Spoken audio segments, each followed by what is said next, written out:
Imperial military forces. Mankind has always excelled at the art of war, and the Emperor's armies are spread across the galaxy. The threat or effects of war are never far away, no matter where you go in the Imperium. Mankind seeks to purge the stars of its enemies, and the bloody carnage it wreaks in doing so shows no sign of abating. The Imperium's military is at once mighty, glorious and terrible. Some of the most important military forces of the Imperium include Astra Militarum or Imperial Guard is the backbone of the Imperium's military might. Millions upon millions of well-trained men and women, organized into thousands of regiments, make up the Guard. With Lasgun and bayonet, they march upon alien battlefields and garrison vital worlds. They form the Imperium's first line of defense, and they strike the first blow in many Imperial Crusades. Its regiments are drawn in great tithes of manpower from the Imperium's worlds, and each regiment has a unique cultural character and fighting tradition.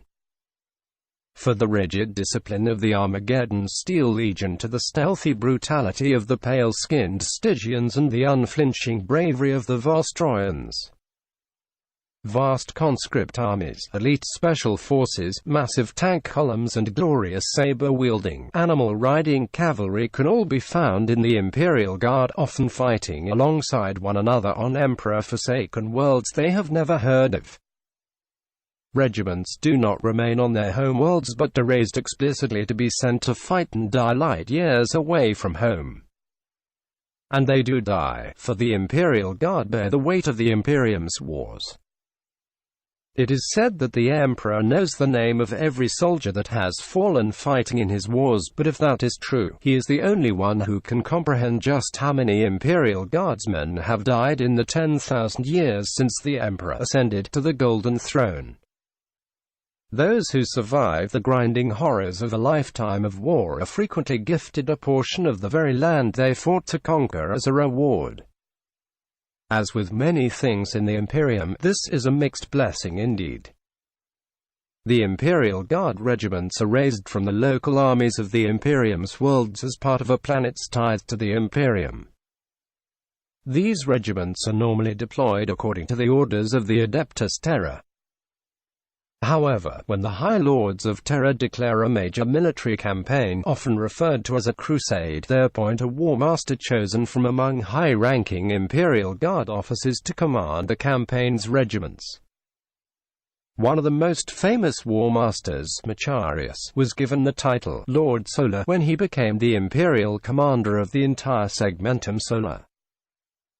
Macharius proved to be the greatest imperial general since the Horus Heresy when he conquered 1,000 worlds on the Imperium's eastern fringe and expanded the Imperium to the very edge of the Astronomican's reach.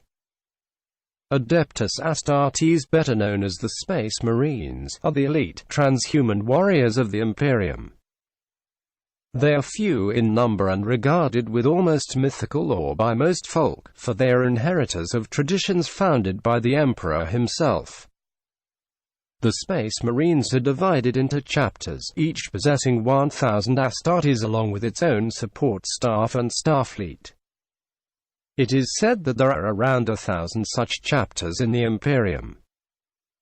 A Space Marine is recruited in adolescence from among the most violent cultures of the Imperium. His body is hugely enhanced with new genetically engineered organs promoting muscle and bone growth to give him immense strength, size and resilience.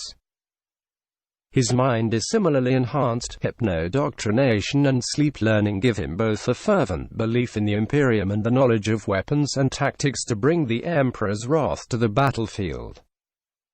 Upon completing his augmentation and training, which not all aspirants survive, he is issued with his war gear, including a suit of power armor. This armor is one of the most powerful symbols of imperial might depicted in statuary and stained glass windows in cathedrals all across the Imperium. Equipped with nerve fiber bundles so it moves in sync with his body, a Space Marine's armor not only grants him great strength and protection but is a work of art resplendent in the heraldry of his chapter. Each chapter is independent from the Adeptus Terra. While most will eagerly answer the summons of an Imperial Warmaster or a plea for help from somewhere in the Imperium, some chapters have their own agendas and cannot be relied upon entirely. All, however, serve the Emperor loyally with complete devotion. All chapters have proud traditions and distinct characteristics that translate into the way they fight. The ferocious Space Wolves, for instance, are more fiercely independent from the Adeptus Terra than most other chapters and fight on their own terms up close with chainswords and bolt pistols. The Iron Hands, on the other hand, have close ties to the Adeptus Mechanicus and are the masters of siege warfare, arming their warriors with an array of devastating heavy weapons and tanks. Many chapters are legends, and names such as the Blood Angels, Ultramarines, Dark Angels and Imperial Fists are spoken with reverent or among Imperial citizens. A Space Marine chapter has its own fleet of fast spacecraft and can react far more quickly to a threat than the Imperial Guard or Imperial Navy, making the Adeptus Astartes one of the only forces in the Imperium that can mount a rapid response to a crisis. The Space Marines are extremely few in number compared to the size of the Imperium, and few citizens will ever see one in the flesh, but without them, the Imperial military and the human race would slide ever faster towards destruction. Grey Knights. The Space Marines of the Grey Knights chapter are amongst the most highly specialized of the Adeptus Astartes, designed to specifically defend the Imperium against the threat of chaos. The Grey Knights are permanently attached to the Ordo Malleus as its chamber militant, and their leaders are rumored to serve terms as members of the inner conclave of the Inquisition.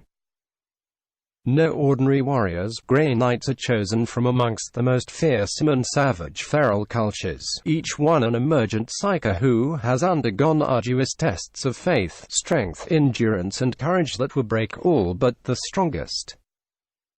Grey Knights fight in baroque, heavily ornamented suits of power armor, carrying mighty sigil-encrusted swords and halberds.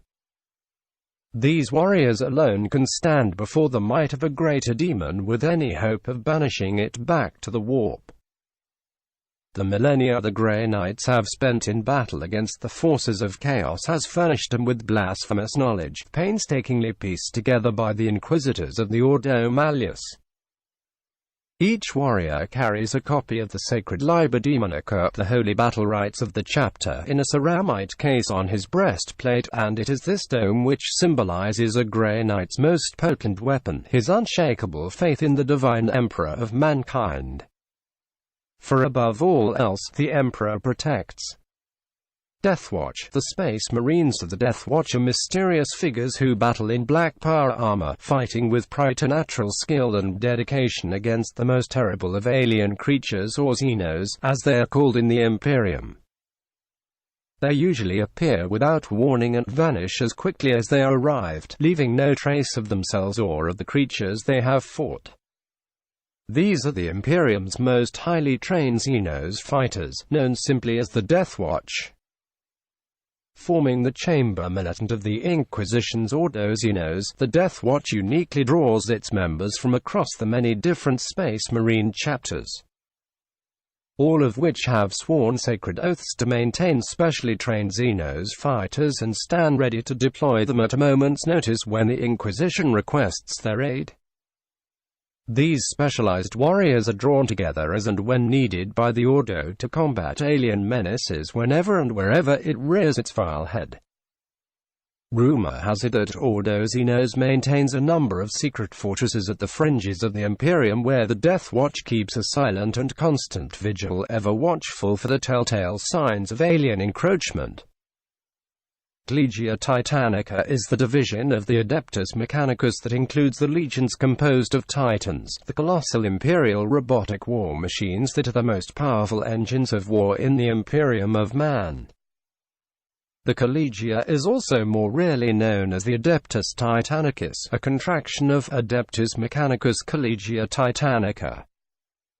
The Orders Militant of the Adeptus Terra, also known as the Sisters of Battle, an all-female division of the Imperial cult's ecclesiastical organization known as the Ecclesiarchy, or, more formally, as the Adeptus Ministorum. The Sisterhood's Orders Militant serve as the Ecclesiarchy's fighting arm, mercilessly rooting out corruption and heresy within humanity and every organization of the Adeptus Terra. There is naturally some overlap between the duties of the Sisterhood and the Imperial Inquisition. For this reason, although the Inquisition and the Sisterhood remain entirely separate organizations, the Orders Militant of the Sisterhood also act as the chamber militant of the Inquisition's Ordo Hereticus. The Adeptus Terra and the Sisters of Battle are commonly regarded as the same organization, but the latter title technically refers only to the Orders Militant of the Adeptus Terra, the best-known part of the Adepta. The Sisterhood serves as the Ministorum's only official military force because the decree passive laid down by the reformist ecclesiarch Sebastian Thor held that in the wake of the age of apostasy of the 36th millennium, the ecclesiarchy cannot maintain any men under arms. This was supposed to limit the power of the ecclesiarchy. However, the Ministorum was able to circumvent this decree by using the all-female force of the Sisterhood. Imperial Navy holds nearly all of the Imperium's fighting starships. Local governments, war masters and others are forbidden to maintain their own fleets of warships. The spacecraft includes some of the most potent engines of destruction in the whole galaxy, including mighty battleships thousands of years old. The Navy's starships range from small escorts with a crew of a few dozen to the immense Emperor-class battleships which might have 20,000 souls or more on board. The Navy also includes fighter and bomber crews and aircraft of the division known as the Aeronautica Imperialis that support the forces of the Astra Militarum on the ground. The Navy's officer class is highly traditional and aristocratic in character. The Imperium's noble families frequently boast naval officers among their number, and naval dynasties dominate many battle fleets. Elitism is a virtue on most ships, where the officers' lives are in stark contrast to those of the ratings and engine crews. With thousands of crew living and dying on ships that can spend solar decades without seeing port, a ship of the Imperial Navy becomes a city in space. Mutinies are not unknown, and the naval security battalions of armsmen are a familiar sight on the decks of all naval ships, the black visors and shotguns constantly reminding the men that obedience is the duty to the Emperor. The Navy relies on many other organizations to function. Perhaps most importantly, these ancient and complex vessels could not function without a complement of tech priests who know how to appease the starship's machine spirits and maintain the technology that is too old and mysterious to be replicated. The Navy is also reliant on the tech priests of Mars for refits, upgrades, repairs and new starships. It is usual for a warship to have astropaths on board, for proper communication is essential if the Imperium is to be defended. Many captains are glad to have Ministorum clergy among the crew, ministering to the spiritual needs of the men and steeling the spirits with sermons. Commissars are appointed to the larger ships, watching over the moral fiber of the crew and providing a watch against mutiny and impiety. Then, of course, there is the navigator of each vessel, whose family can occupy entire spires jutting out into space atop the ship. Scutari legions, the Legio Cybernetica, Imperial Knights and squads of combat servitors. These are several types of autonomous military ground forces deployed by the Adeptus Mechanicus to protect the Forge worlds and to assist Imperial military campaigns when necessary. Militarum Tempestus, also known as the Ordo Tempestus, is amongst the most rigidly codified of all imperial organizations, for its men form the elite backbone of the Astra Militarum, serving as its special operations units. Though the Ordo is technically a sub-faction governed by the Adeptus Administratum, it enjoys a far greater amount of autonomy than the Imperial Guard regiments that often fight alongside it. The Ordo's ranks are primarily comprised of commissars and the special forces troops known as Tempestus Scions or Stormtroopers in Low Gothic, though they have often included specialist factions mysteriously absent from Imperial records. In every theater of war across the galaxy, the Ordo's men work alongside the incalculable might of the Astra Militarum, their elite training complementing the sheer manpower of the Imperial Guard. The regiments of the Tempestus Scions, no matter how skilled, do not form the main body of the Astra Militarum, for that duty falls to the regular Imperial Guardsmen. Instead, they can be likened to a knife, a thrusting point of lethal force that is applied with shocking speed into the foe's weakest point. Many a grinding war of attrition or extended campaign has been brought to a dramatic close by a strike force of Tempestus Scions. More often than not, their insertion, mission completion, and extraction parameters are all accomplished on the same day. Inquisitorial Stormtroopers. The Inquisition maintains its own corps of highly trained special operations forces who are similar to the Militarum Tempestus's elite Tempestus Scions that guard the secret installations of the Inquisition. The Inquisition maintains a number of fortresses throughout the galaxy, both secret and known to the inhabitants of the Imperium. Inquisitorial Stormtroopers are used by the Imperial Inquisition to guard the fortresses and the black ships as they make the purity runs across the Imperium sectors, and they also augment an individual Inquisitor's personal forces with reliable and effective soldiers. Many Stormtroopers of particular skill are chosen to become an Inquisitor's throne agents. Inquisitorial Stormtroopers are selected from families with a record of unwavering faith in the Emperor and prior duty to the Inquisition, usually from the Schola Progenium, just like the Tempestus Scion counterparts. They are trained and equipped in a manner similar to Ordo Tempestus Stormtroopers, albeit lacking the rapid insertion and infiltration skills, as they are not expected to undertake such types of missions, which are more often carried out for the Inquisition by the Officio Assassinorum.